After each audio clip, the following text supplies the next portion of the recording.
All right, so this is our last activity before we start the drawing project. You are going to be drawing a portrait. You can draw yourself or someone else. The bare minimum here is that you'll need your, you can draw this with pencil, which is one of the example videos that I give.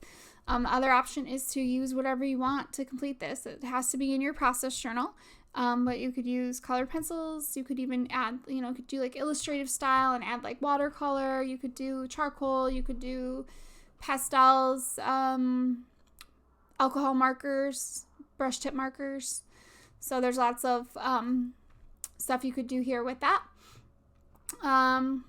So you're going to be drawing your face. You have two different options, and I'm going to show you both options in the video. My second one is not 100% done, but I'm having to post this today a little early, so I'll put the finished second one in here when I get it done.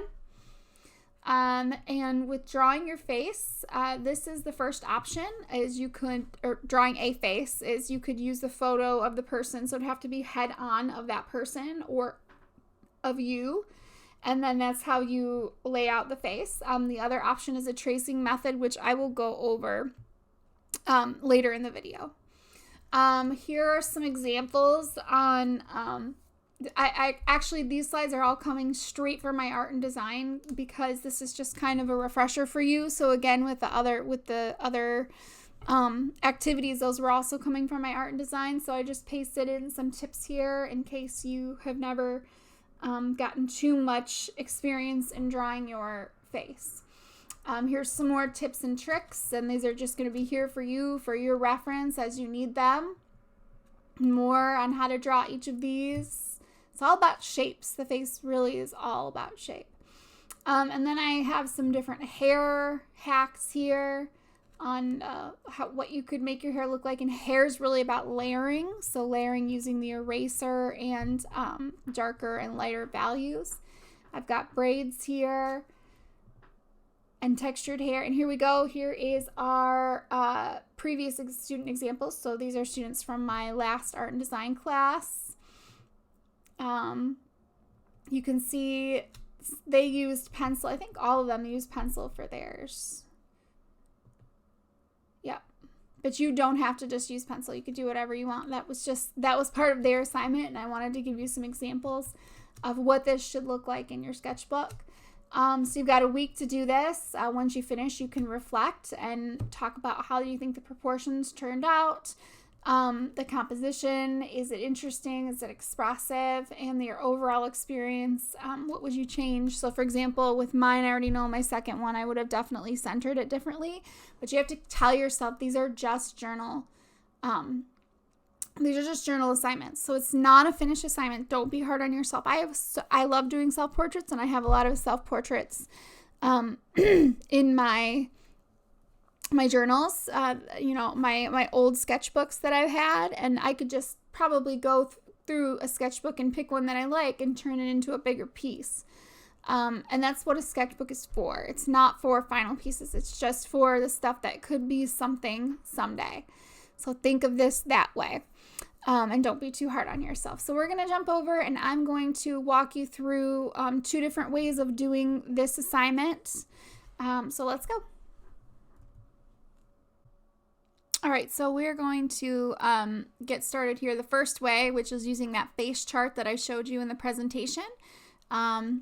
So I just measured everything out, and then I'm putting in my eyes first and then doing some of the shapes. Now, you'll notice that I am kind of spazzy when I'm drawing, so like I jump around stuff a lot.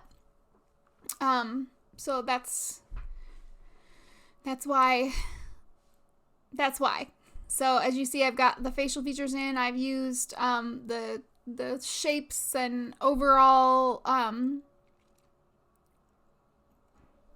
rough parts of the face there to make it even. And like I said, I jump around a lot, so I'm still doing the outline here. And then I do play with it at some point too.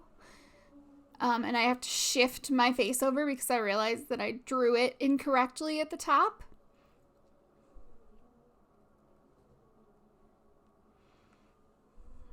And then I'm going to go in and start darkening up a few things and fixing shapes. I fixed the shape of my ear there.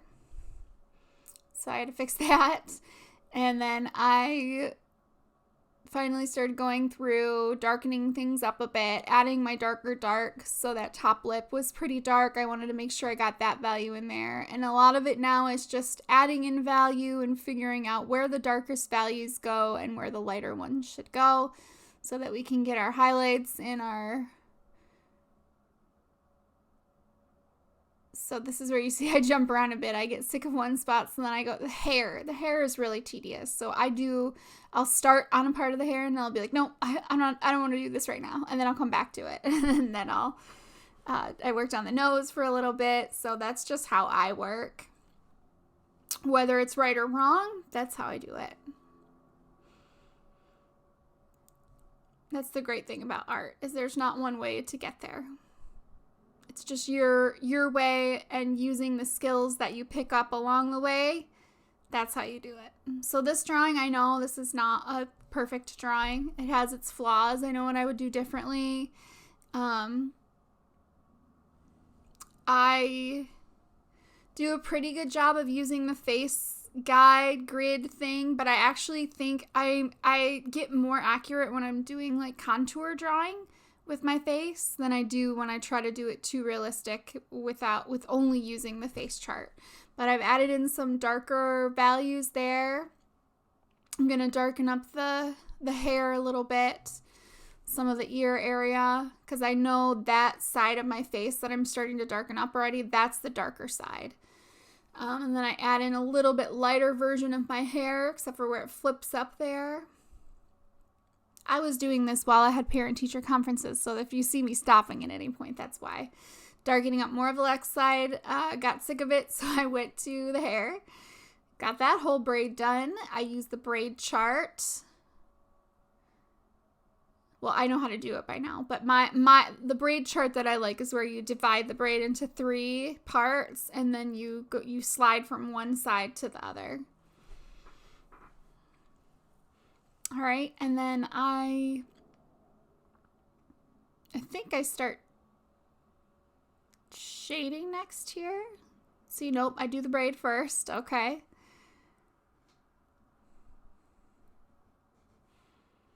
And this side is definitely going to be darker because that's the darker side. See, I get sick of it again, so I go in and I realize, oh, I've got to add some darker darks to things. And then I go back in and finish up the braid. Now I believe I'm going to start blending everything together with my tortillon. Come on, Selena. Yep, there I go. I start really blending things in, and that's where you can start to tell some of the details, and I get a lot of the finer details in at that point. And I end up not playing with the shirt. I'm going to do something with it later, and here's my final product. I ended up just doing some doodles in the shirt. So now we're going to come to the last part where I'm going to talk, which is to show you how to do a cheating trace. So if you have a MacBook, great, this will be easy for you. If you have a Chromebook, this should be fairly easy too, but I'm showing you kind of how to put it. Don't let it flop back too far, especially with the MacBook, because then it, hurts it a little bit. And then take a piece of your sketchbook paper, and I just left it right in my sketchbook. You'll see Fiona's nice drawing there there for me. Fiona and I like to draw together in my sketchbooks. And then I put the piece right on top. You can kind of see. And then I realize I have to shift it and adjust it a little bit, so you might need to adjust yours accordingly to make sure that it fits in the middle of the paper. And it's funny because it still wasn't right for me. I wish that I would have made it a little bit closer to the middle, but at that point I was like, oh, I gotta roll with it. So, and then you simply use your computer as a light table in order to achieve just a rough outline. And I'm going to show you what the outline looks like at the end of this. All you're doing is getting tiny, very soft. Use your softest pencil. I used my very softest lead pencil I could on this. so that I could erase it later. It might be hard for you to see on the video, but you will be able to see the thin lines. This is just for, okay, so this is the general shape of my lips. This is the general shape of where my nose is. This is the general place of where my eyebrows are. I couldn't even get my eyes in there because the tone was a little weird. I don't know. I feel like my computer should be able to turn up more brightness, but that's the brightest it got. So I just needed to get like, you know, where my head started and ended and where my collarbones lined up and in comparison to my chin and all that. So this cheating way takes away a little bit of time if you want to get into an idea in your sketchbook and you don't want to spend time trying to get the proportions right.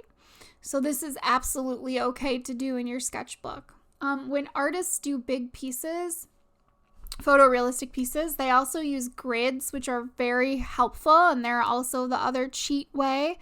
And if we were in class, I would let you use a grid, but since we're not, it's too hard to explain now. This is the easier way if you really want to get into a conceptual idea and spend time on the tiny little details of it, like I'm going to do with this piece. This was an idea that I had before I even thought about this project. So I was like, okay, no, I'm going to do this idea that I have. So I want to spend time on the background and I want to spend time on the colored pencil because this is going to be a colored pencil portrait. So I just did that. So yes, there you have it.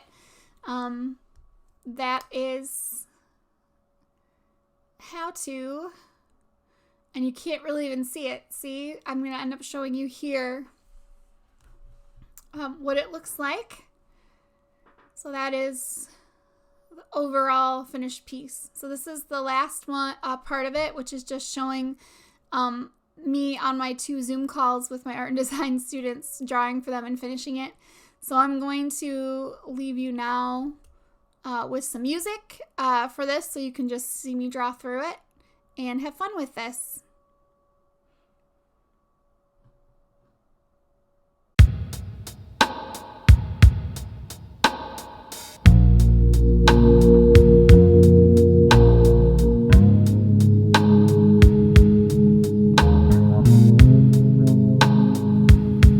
The birds they sang at the break of day.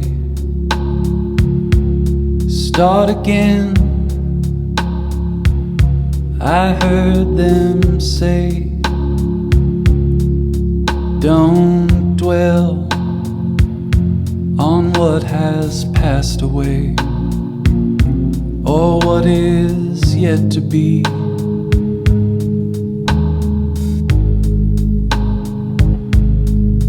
All the wars, they will be fought again.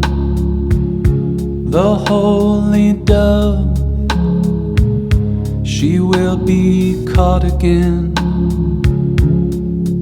Bought and sold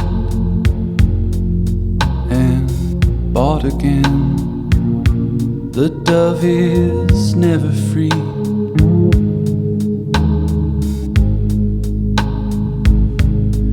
Ring the bells that still can ring. Forget your perfect offering. There is a crack in everything. That's how the light gets in.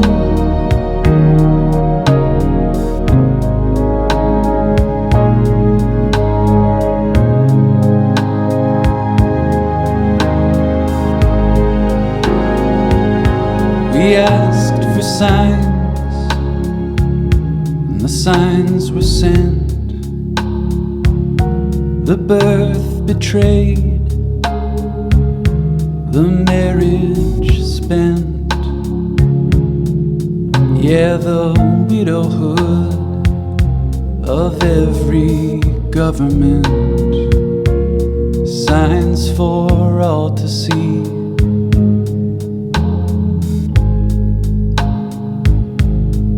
I can't run no more with that lawless crowd, while the killers in high places say their prayers out loud. But they've summoned up a thundercloud. They're gonna hear from me.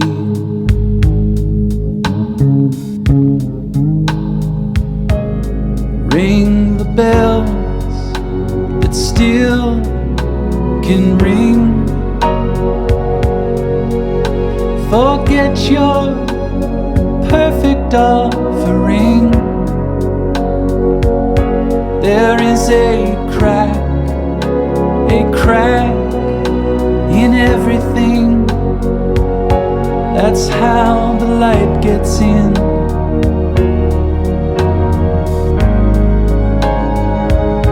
That's how the light gets in.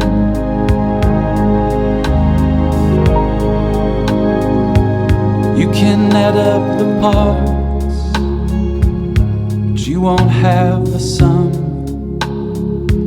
You can strike up the march, there is no drum. Every heart to love will come, but like a refugee.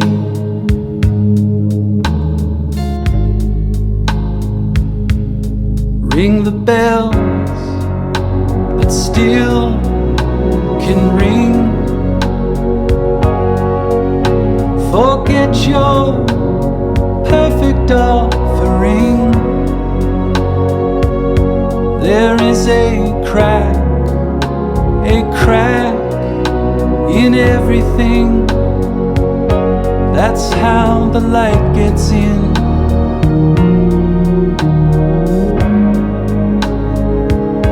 That's how the light gets in.